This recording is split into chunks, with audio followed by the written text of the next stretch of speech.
Alright, so let's look at rational expressions, adding and subtracting. Now, first off, rational expressions are nothing more than fractions, and the faster you can kind of make that connection of how would I solve this problem with if it was just a basic fraction, and using the operation skills of adding fractions with like terms, unlike denominators, etc., multiplying okay, and dividing. So our example that we have are two fractions with uncommon denominators, and as you can see, we have our versus the actual polynomial rational expression version over here to show how we'd go and do the same basic steps all the way through. So let's look at step one. So step one is to find the factors. And so to find the factors, this is basically trying to find the lowest common denominator. That is a trick to find that bit of information, as what is the smallest number that these both go into by finding what number is missing in both of them. So on our fraction example, we're going to first find the factors. This is our step one to find our lowest common denominator. That's our goal. So I can factor 6 into 2 times 3. I can multiply factor 4 into 2 times 2. This one, factor in the trinomial. Okay, factors of 6 that add to equal 5 and they're both positive. Factors of 4 that add to equal 4 and they're both positive. So I broke it down this way here. And as you can see, you have a 2 basically times a 3, and you have a 2 times a 2. So fundamentally, they're basically very similar. I won't say exactly the same, but very similar problems. So let's look at step 2. I'll move this up. So step 2, we're going to identify the common factors, and we're going to do that by circling them. So in my first step, I could say, well, this one has a 2 and a 3, this one has 2 and a 2. So they at least have the common factors of 2. So I went ahead and circled those. Over here, the same thing. I have an x plus 2 and I have an x plus 2.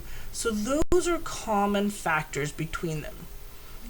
And you can only use the common factor once, so you can't account for the second one. It only is 1 for 1 type of a common factor set, like Hammond pairs. So step 3, it gets a little bit trickier of identify the factor that each fraction is missing by its box. So this guy over here is missing a factor of 3. This one that had my denominator 6 is missing a second factor of 2. So same thing over here. This one's missing, this one's missing. So we're going to put those in boxes and scoot this up a little bit so we can keep seeing it.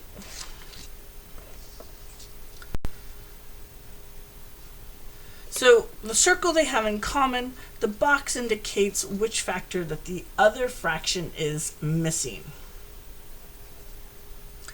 So in order to apply it back to the other fraction, we have to multiply the fraction by what was in the box of the other fraction. Okay, a little tricky, a lot of other fractions and fractions of this. But if you think about it, well, here is a factor of 3 in my 6. This fraction over here needs to have a 3 in the denominator as well. And the only way I can do that is by multiplying by the common factor, or basically a unit fraction of 3 over 3. So this one here is getting a dose of blue 3. Over here, it was missing that second 2 from my original 4. So I'm going to take what was in my box over here, and I'm basically going to apply it to the numerator and the denominator. Only way I can do it by my unit fraction to get this second helping of 2. And what you can already see down here now in my denominator is I have a 2, and a 3, and I have a 2, and a 3. And that's exactly what we want in terms of having common denominators and like denominators. So what does that look like when we do it to a polynomial expression? Well, I'm going to do the same thing. I'm going to take this x plus 2 from this fraction, and I'm going to multiply it as a unit fraction to this other one. So now I have an x plus 2, an x plus 2, and an x plus 3 in my fraction. And the same thing over here. What was missing and not common was this poor x plus 3. So we're going to multiply this guy over here by the common factor of x plus 3. Common fraction, numerator and denominator, unit fraction, either way. Sometimes also called just a fraction equal to 1 is what basically this is. And so now in our denominator you can already see that we have our common denominators. So we're going to multiply it through. And notice my numerator, I also multiplied it in my numerator as well. So I got my x squared plus 2x and my x squared plus 3x. And over here. And then so last but not least is to simplify. So since this is a like denominator, it can all go over that common denominator. And then I just added my numerator. If this was a subtraction, then you just subtract my numerator.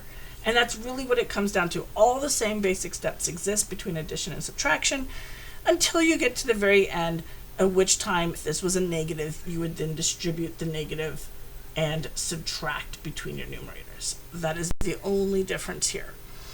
And so again, instead of adding, you would have otherwise been subtracting. All right, so that's adding and subtracting rational expressions. I hope this helped.